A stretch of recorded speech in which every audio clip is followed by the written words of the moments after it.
Hi, everybody. Ken Phelps here from the Daytona Regional Chamber of Commerce. It is my pleasure to welcome you to another Mission Member Spotlight interview. Our mission members are those business and community leaders who believe strongly in the work of the Daytona Regional Chamber and go over and above in their support of our mission. And it is my pleasure today to welcome Eric Anton and John Lemieux from Anton Lemieux Financial Group to learn about them and their firm. Eric, John, thank you for taking a few minutes with us today. Good morning. Thank you. Let's start. Eric, we'll start with you. Would you tell us a little bit about Anton Lemieux Financial Group and how the firm got started? Yeah, I'd be glad to. Thank you, Ken. So we started our firm in 2009.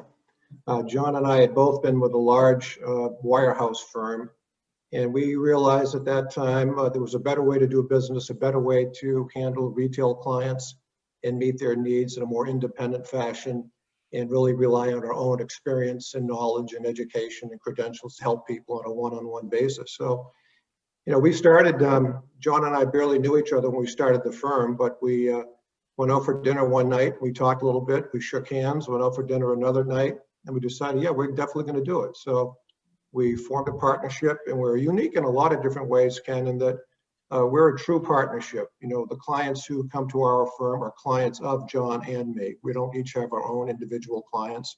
So our approach is, when we work together on a client issue, whether it's the financial planning end or actually devising portfolios, the two heads are better than one for sure. And I think John would agree that we come up, with better ideas and recommendations for clients using that collaborative approach than either one of us probably would on our own. So we've been in business, as I said, since 2009. We each have over 25 years experience in the industry. Our business continues to grow. Our office is in Portland, Maine, and I also have opened one now, of course, in Daytona Beach, and as well as in Naples, Florida. And I'm enjoying being down here in Daytona, trying to promote our business and learning more about the community. So it's been good. John, your office is the one in Naples. How did you end up in different towns down here, but since you both came from Maine? Well, we have a number of clients who either live in Florida full time or are down there for the winters, and we have a number on the West Coast and on the East Coast. And I was talking to some of our West Coast clients that range from Sarasota to Naples and up into the Panhandle, and they always just said, you gotta see Naples.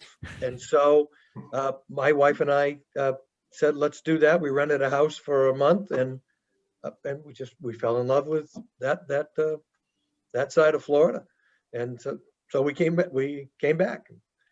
It's really that simple. Just we knew we had clients down here. We came to visit them, and it just resonated with us. Very good. Well, your background, you mentioned this in the first answer, Eric, large investment firms, and that really kind of gives you the ability to bring that experience to bear for your clients in a very tailored fashion. What do you think is the biggest benefit to your current clients as you're helping them plan and reach for financial goals? Well, the biggest benefit of being an independent firm, of not working for a national or a regional firm that has, a distribution force across the country, is that we have absolutely no pressure for any products, for any unique economic or business viewpoint. We're free to gather research from all the sources that are out there, and to really do our best thinking for each client and each client situation. Both Eric and I are certified financial planners. Eric's an accredited investment fiduciary. I'm a certified investment management analyst, and I do a lot of work on divorce work as well. So we take that 27, 28 years of experience that we each have, and as Eric mentioned earlier, we combine our talents. When we do planning work or consulting work, if I take the lead on a project, I'll write up my summary memo and send it off to Eric, and ask for his input. I tell this story often. The first time I did that, back in the summer of 2009. I just sent him the memo as a courtesy. And it came back covered with so much red ink, I thought I failed English. And my first response was, hey, what's going on? But then I read his edits, and it was a much better memo. I always interject here too, Ken, because it goes both ways. Believe me, he edits my stuff and improves it all the time. So it's a good give and take. And that's one of the things I think we have, is we have different personalities. I'm more of a detail guy. John's a more of a broad picture guy. So when you take those two skill sets to a client situation, it becomes pretty powerful with the recommendations we can come up with. Yeah, two advisors for the price of one. That's a pretty good deal, I would say. Eric, let me ask this question. I think of you, since you're the kind of the face for the Daytona operation of Anton Lemieux. Why does the Daytona Regional Chamber's mission of advocating for a strong economic and business environment resonate with you, and in turn inspire the firm support of the mission member program? Well, it's a great question. And both John and I have been involved with the chamber in Maine, Portland, Maine, for a number of years.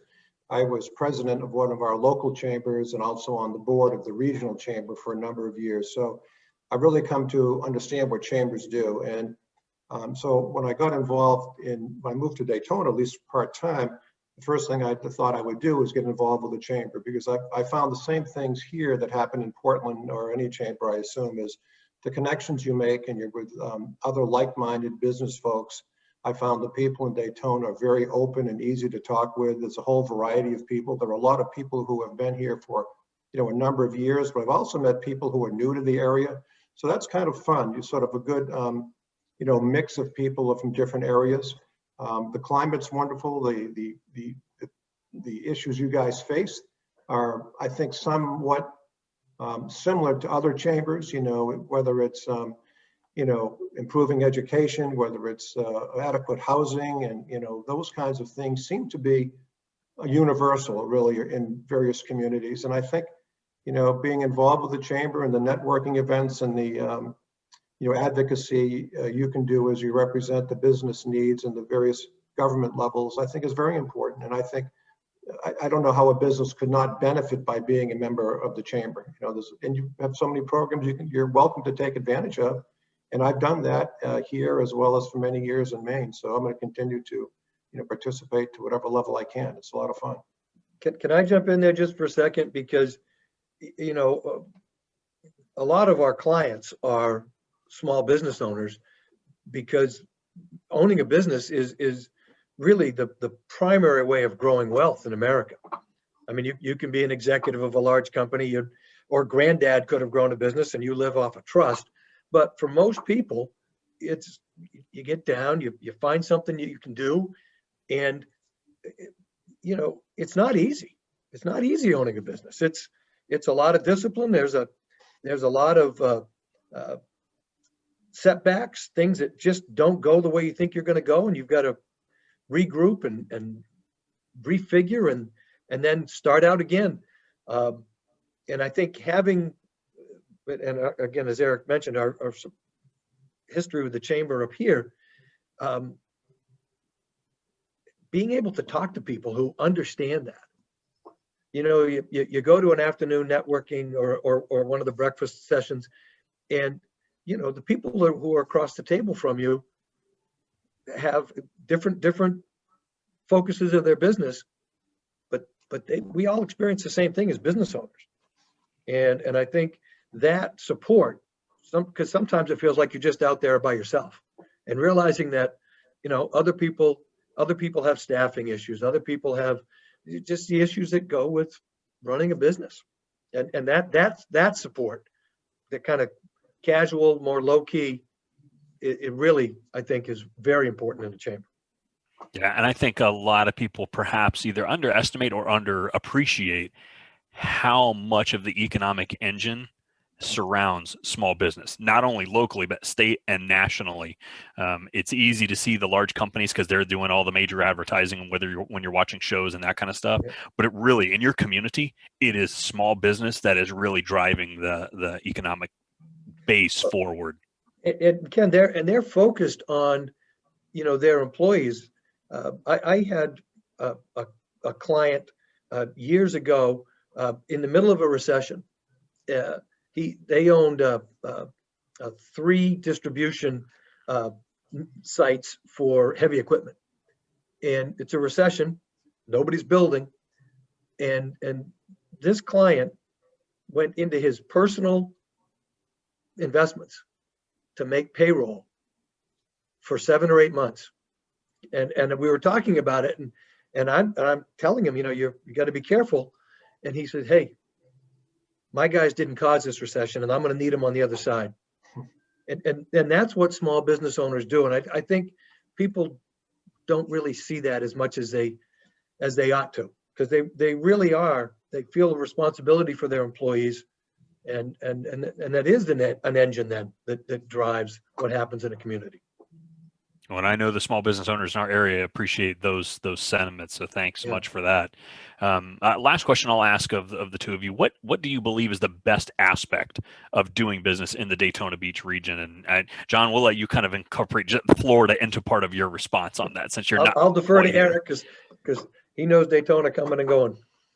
Well, I'm getting to know Daytona more and more for sure. And, I guess the best part of it is the people I've met and the new businesses I've met that obviously if I hadn't been involved with the chamber, I wouldn't have got to meet these folks. So that's what I'm finding is being able to go to the breakfasts, which now are live again, where you can do it virtually. I went to one recently that was live, and the business after hours I've attended. And it's been just a great way to get to know the business and, learn about the community and see what's going on, kind of get the pulse.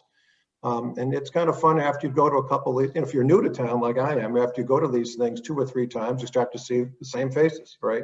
And you start to build these connections and stuff. And, it's good. And, anything I can learn about the community as I try to, get more and more exposure down here is good. And so it's fun. I mean, I enjoy it.